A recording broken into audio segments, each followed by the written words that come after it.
Hey guys, it's Nicole. I'm going to attempt to quickly kind of answer some questions that I've had in recent videos about a die cut sticker binder. This is by no means my original idea or anything like that. Years ago, girls on the forum that I participate on were talking about this. I know within the last year, one of them did a video showing how she was storing her chipboard in a similar fashion.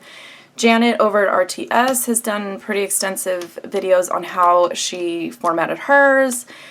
And it was one of these things where I don't necessarily store my supplies in that way, but I was running into an issue where things like this, okay? This is an example of what I am left with after I put together a kit from Scrapbook Generation. They are amazing at sort of using, you know, sticker sheets almost to their completion and papers and stuff like that. So when I finish using a Scrapbook Generation kit and I'm left with something like this, I don't necessarily want to put this with my full 12 by 12 sticker sheets that I pull through when I'm pulling supplies for a layout. Like, to me, this almost seems like trash at this point. So I felt like doing a sticker binder was going to sort of bridge this gap of when you've got a die cut pack and you only have, you know, a couple pieces, or you've got a sticker sheet and you've only got a couple pieces, just somewhere to sort of house everything. And when it's broken down this much, I don't think about this as, you know, I'm doing a layout and I want some birthday candles. I'm not going to think about even attempting to find this. I'm going to either look at collections that are still sort of packaged together. I'm going to look at sticker sheets that are birthday themed. So doing a sticker binder to me just seemed like it would be this good solution for sort of all these leftovers or almost like homeless supplies type of a thing. I know everybody, from what I understand, kind of does it differently. Some people will break down everything that they own and put it in a sticker binder or die cut binder. Some people do different manufacturers, different themes, just whatever works for you. And I am still in the process of trying to figure out what is going to work for me. So I just kind of wanted to show you what I did and what I settled on, and then I'm going to continue to work on it this summer. So in Janet's video, she showed, you know, taking cardstock, wax paper, gluing it on here, hole punching it, and using this. I have to be honest, I was not a fan of wrestling with the wax paper and gluing it and waiting for everything to dry. And I know a lot of people do, like, they use wax paper for figuring out their titles and stuff like that. It's just one of those things that I have never liked. I don't like the way that stickers stick to it and doesn't want to come off. And I was having problems where when I would put it in my binder and I would put stuff on here, pages were getting stuck together. And I had a harder time trying to find, like, the edge of the cardstock when I'm flipping through my book.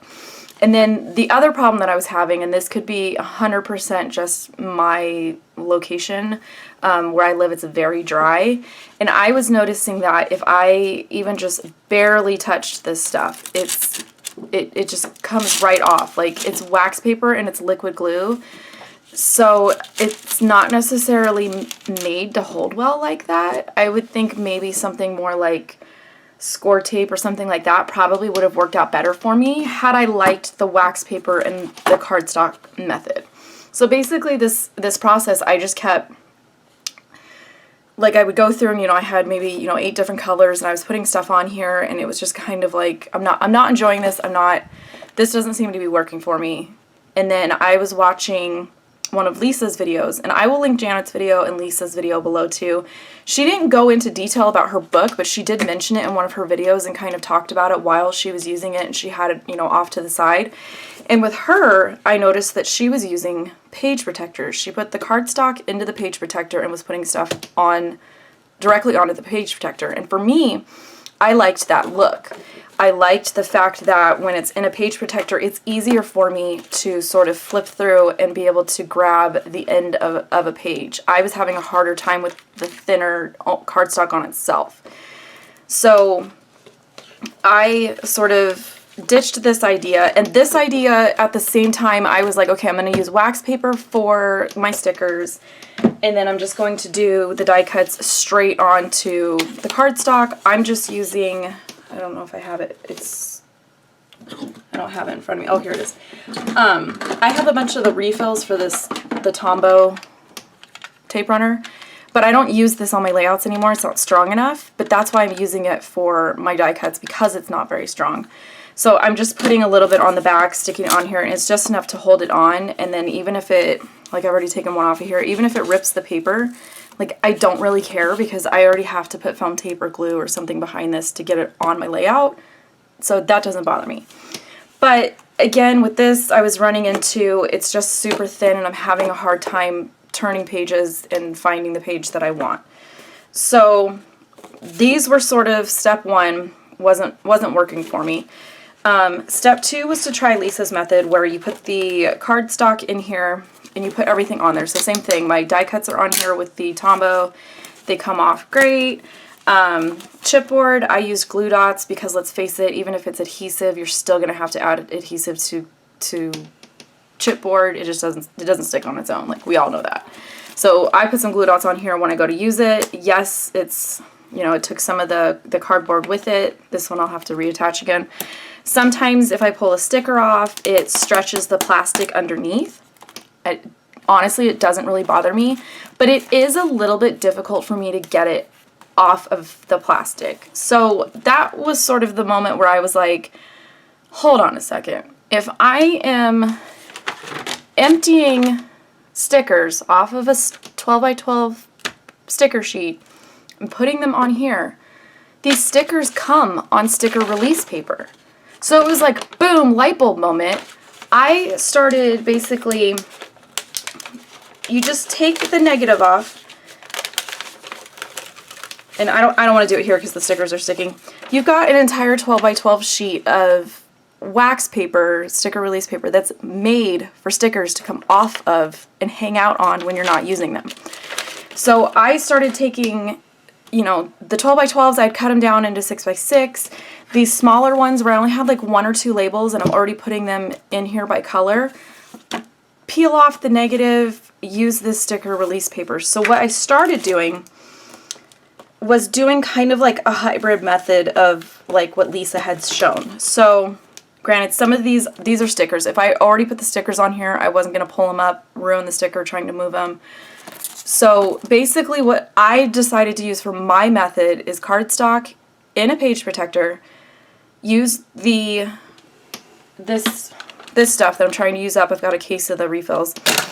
Putting this on the back of my die cuts, glue dots on the back of the chipboard, putting those directly onto the plastic page protector, and then for the stickers, what I'm doing is I'm just taking my ATG, putting it behind that sticker release paper, putting the sticker release paper on here, and then I've got like almost like a landing pad that is specifically for stickers, because it comes off super easy. And if I decide, nah, I don't want to use this one, it goes back on super easy.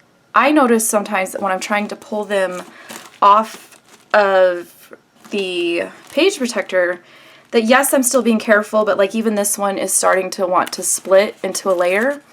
And even if I'm really, really, really careful trying to get it off, sometimes I'm bending and curling the sticker, and then it's just causing me a little bit more adhesive on my layout that, you know, I'm needing to sort of flatten it back out, and it's just one of those things where it's just bugged me. So for me, this was sort of the, you know, the genius moment. And I'm already pulling stuff off of things like this. So if you're going to do it, my suggestion would be, don't throw these away. These are gold. Even if you don't have one that's empty that you can cut up, and say you've got a couple like this, take all your stickers off of 10 of them, put them all on one, and then you've got the other 9 wax papers to cut up and use, and then you can go and spread out those stickers into your colors in your binder, if that makes sense. So don't throw these away. You've already paid for it. It's free, and it's like wax paper on crack. Like it's made to be for stickers.